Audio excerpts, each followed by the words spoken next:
Umat yang terkasih, kita telah sampai pada pertemuan yang ketiga. Dalam pertemuan yang ketiga ini, kita akan menyaksikan sebuah film karya anak bangsa dengan tokohnya Alif Fauzi yang telah memberikan dirinya dengan memikul tanggung jawab dalam hidup bermasyarakat dan hidup sosialnya. Dia mengajarkan kepada kita bagaimana tanggung jawab untuk memelihara lingkungan, budaya, bahkan kehidupan sesamanya menjadi tanggung jawabnya sebagai pribadi. Kita pun sebagai masyarakat Indonesia, kita memberi perhatian sosial. Dengan demikian, kehidupan kita menjadi lebih berguna. Hikmat dalam kehidupan bermasyarakat, berhikmat dalam masyarakat adalah permenungan kita untuk kali ini. Semoga melalui film ini Anda dapat memahami bagaimana Anda pun dapat melakukan sesuatu bagi masyarakat di sekitar Anda. Semoga Anda terinspirasi dan selamat menyaksikan.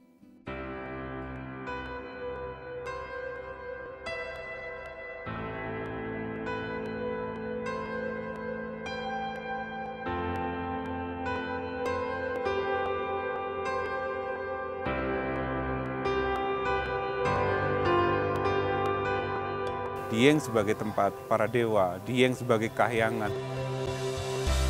Pernah ada beberapa masalah, di mana permasalahan kerusakan lingkungan, terutama pada pemuda yang terancam pengangguran. Sehingga pada waktu itu saya harus berpikir, kami hidup di pegunungan tentu lahannya sempit.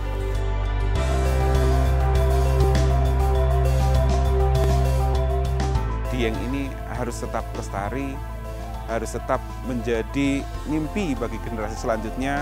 Mereka harus merasakan bahwa ini adalah hal yang harus disyukuri.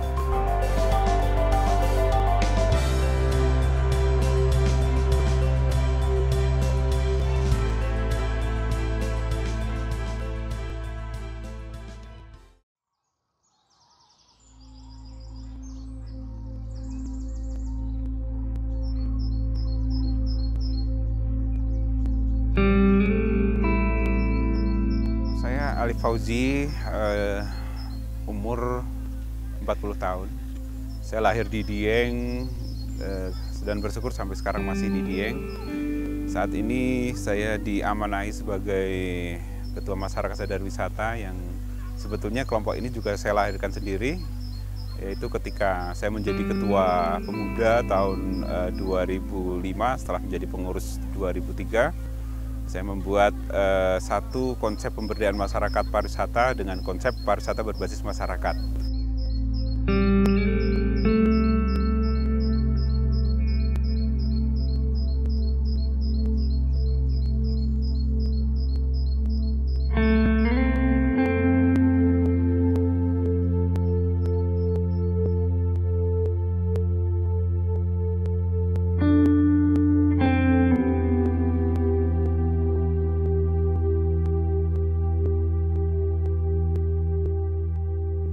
Kegiatan ini tidak lepas daripada dulu Dieng pernah ada beberapa masalah.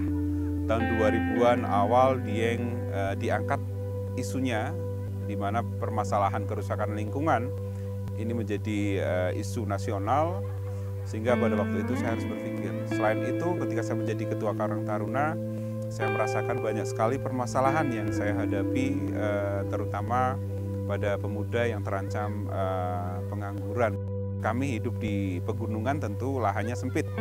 Sebagai petani, semua orang ingin menjadi petani itu menjadi tidak mungkin, sehingga kami harus mensyukuri bahwa Yang Maha Kuasa menciptakan alam kami yang ada di Dieng ini harus kita optimalkan, kita manfaatkan. Motivasi yang saya dapatkan tidak lepas daripada arahan daripada orang tua nenek moyang kami, bahwa mereka mengatakan kepada saya sebagai manusia yang harus menjalani kehidupan. Hidup itu seperti orang mampir minum. Hidup itu kayak orang mampir ngombe. Maka ketika hidup yang sebentar ini harus kita buatlah yang bermanfaat. Hidup harus berguna bagi manusia yang lain dan alam sekitarnya. Jadi migunani tumraping lian ini menjadi kewajiban bagi saya sebagai orang yang di sini. Tentunya saya harus bermanfaat untuk masyarakat Dieng, dalam arti saya harus bermanfaat untuk masyarakat sekarang setelah saya harus bersyukur saya lahir dari masyarakat yang dahulu, dan saya harus memberikan kemanfaatan ini untuk masa yang akan datang. Itulah yang akhirnya saya mulai menjadi fasilitator pengembangan ekonomi masyarakat berbasis pariwisata dan budaya.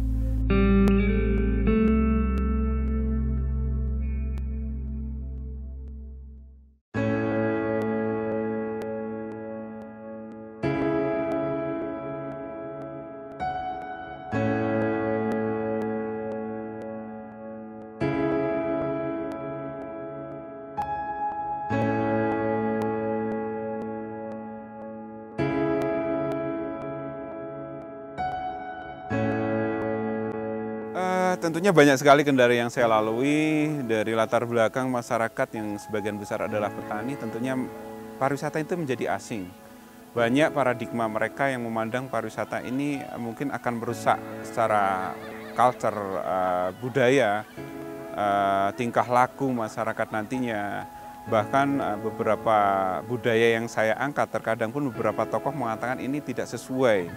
Ya, belum lagi ketika mereka menanyakan, masa dengan pariwisata ramai orang bisa mendapatkan nilai ekonomi sebagai, dan secara bertahap saya mengikuti proses yang saya jalani dan saya pelan-pelan saya sampaikan, saya fasilitasi bahwa kita harus merencanakan dengan manajemen yang benar, direncanakan, diaplikasi, diawasi, dan ternyata masyarakat bertahap mereka mulai mendapatkan itu, dan bahkan yang dulu menentang juga mulai mendukung.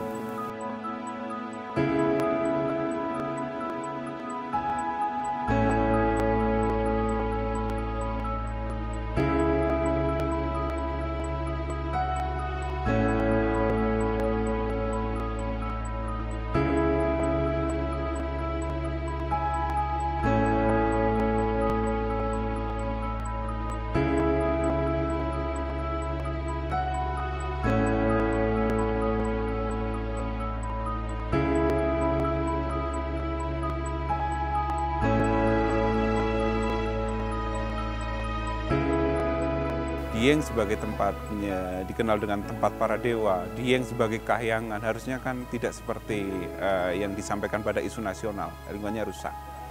Karena dengan indah wisatawan akan datang ke sini, dan wisatawan akan mengeluarkan uang mereka sebagai biaya hidup di sini.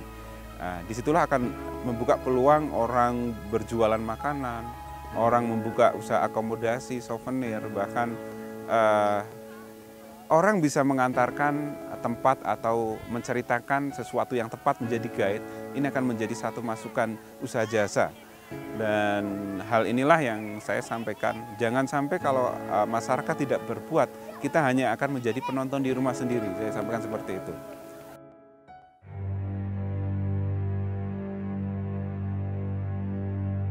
Dedalane kuno lawan yeti kudu andhap asor wani ngalah luhur bekasane. Kami mengangkat budaya ini menjadi daya tarik yang harus dinikmati, dipelajari, dan dilestarikan. Dan salah satunya adalah kegiatan pencukuran anak-anak gembel yang punya nilai-nilai yang luar biasa dalam konsep hubungan manusia dengan manusia secara sosial, bagaimana melestarikan lingkungan dengan napak tilasnya, dan bagaimana tetap manusia yang baik harus beribadah, memberikan kemanfaatan orang lain, sebagaimana dedikasi hubungan manusia dengan penciptanya.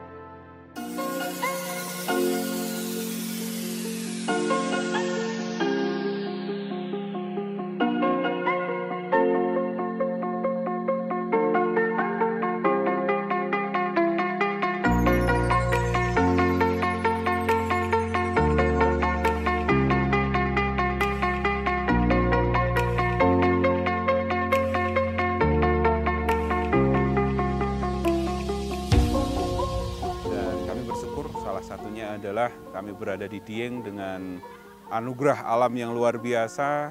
Dinginnya Dieng mungkin di Indonesia bisa dihitung. Dan nenek moyang kami meninggalkan warisan yang sangat berharga sekali. Sebagaimana ada di belakang saya, ini adalah candi tua, beberapa candi tua yang ada di Jawa yang bahkan bisa dikatakan lebih tua daripada Borobudur dan Prambanan.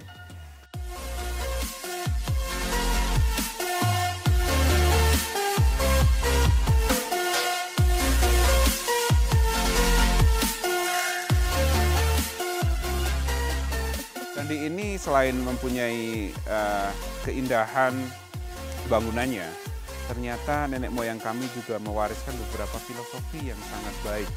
Bagaimana manusia hidup itu harus imbang dengan hubungannya baik manusia dengan manusia, manusia dengan lingkungannya, dan tentunya manusia dengan Maha Penciptanya.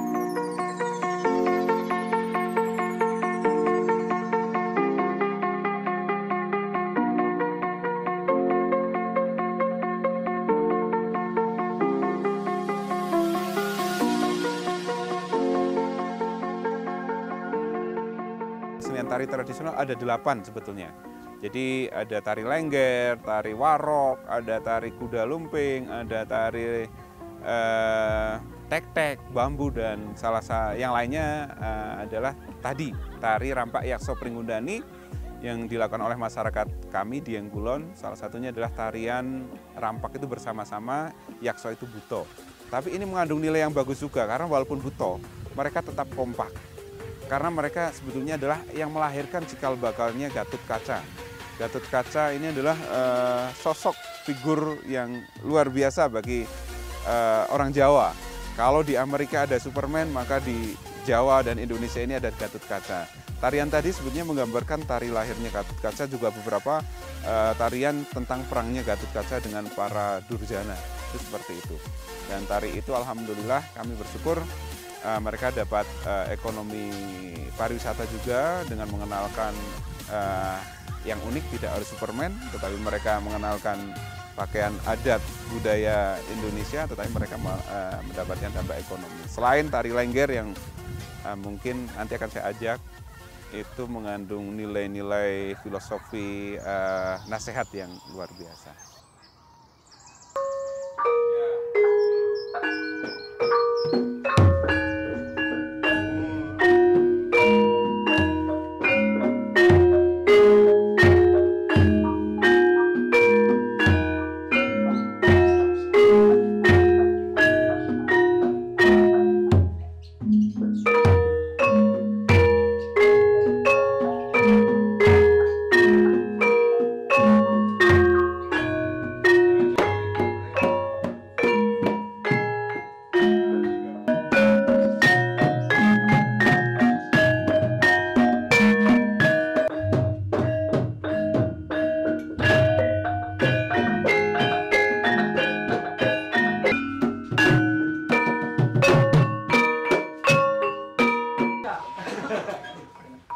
Jadi kalau tarian ini.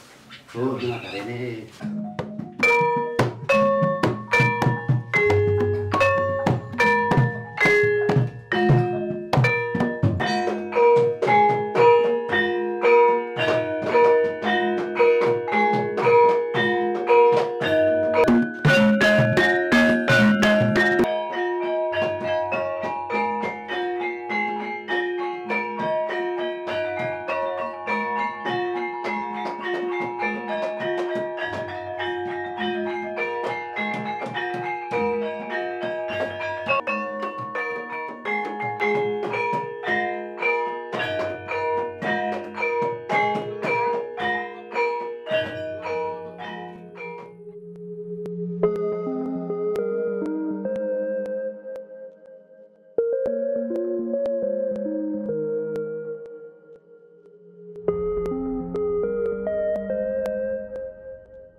Kami bersyukur ada beberapa prestasi yang kami dapatkan dari prestasi Perpokja dan satu kelompok. Kalau saya sebagai pengurus untuk yang kelompok itu dari prestasi tingkat provinsi 2008, 2009, juara 3 sampai juara 1 provinsi, sampai juara desa wisata nasional, sampai beberapa prestasi tingkat ASEAN kami dapati. Dan kami juga bersyukur setiap Pokja itu juga mendapatkan prestasi. Kesenian kami yang mewakili beberapa lomba kesenian ada prestasi juara 1 tingkat Jawa Tengah misalnya. UKM itu mendapat penghargaan dari Kementerian Perdagangan sebagai makanan terhigienis, dan hampir semua Pokja kerajinan minimal di tingkat kabupaten ini menjadi salah satu contoh kerajinan yang menarik mempunyai filosofi. Ini awalnya sebetulnya bukan prestasi kami kejar, tetapi ketika kami dapat prestasi, ini menjadi penyemangat bagi kami. Yang selanjutnya kami sampaikan kepada semua kelompok, semua masyarakat bahwa kita harus mempertanggungjawabkan prestasi ini. Nah, kita lahir di Indonesia, negara yang memang dicita-citakan menjadi negara yang damai, negara yang makmur, negara yang indah, perwujudan gambaran taman surga bahasanya. Masyarakat Indonesia harus tahu itu, bahwa tidak ada tempat seindah Indonesia ini. Jadi mimpi saya adalah bahwa Dieng ini harus tetap lestari, harus tetap menjadi mimpi bagi generasi selanjutnya. Mereka harus merasakan bahwa ini adalah hal yang harus disyukuri hidup di Dieng. Ayo kepada generasi muda, cintai tanah air, cintailah budaya, pelajarilah budayanya.